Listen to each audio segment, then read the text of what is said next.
আজ আমার ছোট মামার বাড়িতে নিমন্ত্রণ। এটা তারই বাড়ির গোপাল। সাথে আমার মামা অর্গানাইজ করেছে আমার ছোট্ট ভাই রাজদীপ, আমার বড় মামার ছোট ছেলে। তার গতকাল জন্মদিন ছিল 14 তারিখে, তো সেটাই সেলিব্রেট করলাম আমরা 15 তারিখে। কারণ 14 তারিখে ও নানান রকম কাজে ব্যস্ত ছিল, ওর পড়াশুনো, নানান রকম এক্সাম, তো সেদিন কোনো কিছু হয়ে ওঠেনি। তাই জন্য আমরা 15 তারিখ ওর জন্মদিনটা সেলিব্রেট করার চেষ্টা করলাম।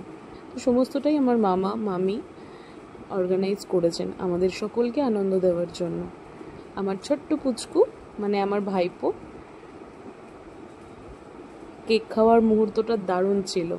সকলের গালে কেক দেওয়া হচ্ছে, পুচকুরা পুচকুদের মতো আনন্দ করছে। মামি কতক্ষণে সব পরিপাটি করে গোছাবে সেই প্রস্তুতি চলছে।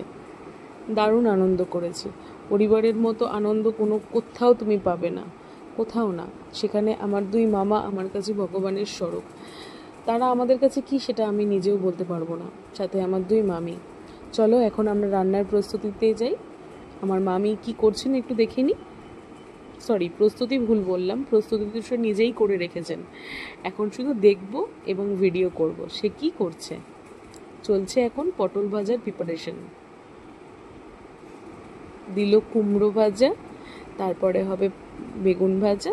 এই হচ্ছে ভাজার প্রিপারেশন। তার সাথে টক ডাল, পটল চিংড়ি, কাতলা মাছের ফ্রাই আর মাটন কষা, চাটনি, পাঁপড়, দই, মিষ্টি, আইসক্রিম।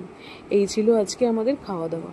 কিন্তু সমস্ত ভিডিওটা তো আমি একটা ক্লিপের মধ্যে কমপ্লিট করতে পারবো না, তাই জন্য আমি যতটা সম্ভব এডিট করে ছোট করে দেওয়ার চেষ্টা করেছি।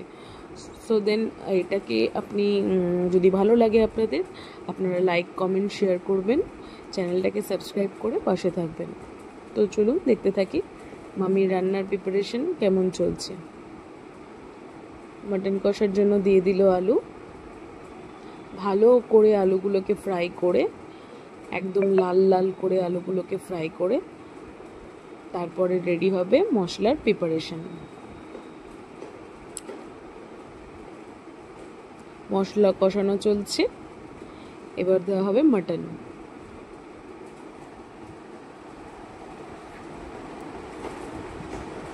মাটনের মধ্যে আলুগুলো সমস্তটা দিয়ে দেওয়া হয়ে গেল। তারই পাশে ভেজে নেওয়া হচ্ছে পাঁপড় ভাজাগুলো। আমি একটুখানি করে নিলাম মামির সাথে মামিকে হেল্প করার জন্য। পাশে ফিশ ফ্রাই ভাজা শুরু হয়ে গেছে এবং পাঁপড়গুলোও ভেজে নেওয়া হচ্ছে।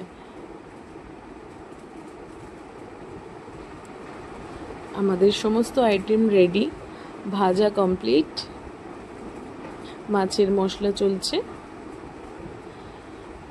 ফিশ ফ্রাইয়ের জন্য প্রিপারেশন চলছে। ফিশ ফ্রাইটাকে ভালো করে সমস্ত মশলা দিয়ে ম্যারিনেট করে মুসুর ডালটাকে ভালো করে কোট করে অয়েলে ফ্রাই করতে হবে, ডিপ ফ্রাই করতে হবে। দারুণ দারুণ এক্সেলেন্ট হয়েছিল, দারুণ, খুব সুন্দর। তার পরিশ্রম সমস্তটা সাকসেস হয়েছে। আমার পুচকু সোনা এখন ভাতু খাবে। আর চলো আমরা এখন দুপুরবেলা লাঞ্চটা করে নিই।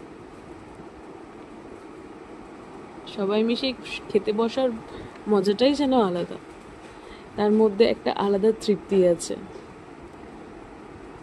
প্রত্যেকেই তো প্রত্যেকের বাড়িতে তাড়াতাড়ি খেয়ে নিই, কিন্তু সকলের সাথে